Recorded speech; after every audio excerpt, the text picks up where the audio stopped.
বলা হয় যে কোনো স্বামী যদি তার স্ত্রীর মালিক হয় তাহলে নাকি বিপদে পড়তে হয়, এমনটা কেন? কোথাও চলে যান যেখানে বিয়ে হচ্ছে, আর ওখানে দেখবেন যে 10-20 লাখ টাকার গয়না পরে কে ঘুরছে, পুরুষেরা নাকি মহিলারা।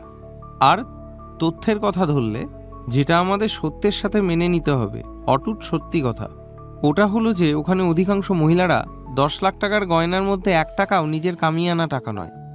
10 লাখ হয়তো কম বলছি আমি, আর তার স্বামী হয়তো এই ভেবেই তাকে ঘরে এনেছিল যাতে করে তাকে ভোগ করা যায়। যে জীবনে 1 টাকাও কামায়নি সে কি করে 10 লাখ টাকার গয়না পরে ঘুরছে যদি তুমি তাকে ভোগ না করো? কোটি কোটি 2 কোটি টাকার গাড়ি থেকে এমন একজন নেমে আসছে যে জীবনে 1 টাকাও কামায়নি। বলো কে কাকে ভোগ করছে? কারোর মালিক হওয়া থেকে বাঁচুন, যদি না কারোর গোলাম হয়ে থাকতে চাও তাহলে। আর যার মালিক হবে আজব অস্তিত্বের খেলা, আর ঠিক ওরই গোলাম হবে। ভোগের উদ্দেশ্য নিয়ে যদি কারোর সাথে সম্পর্ক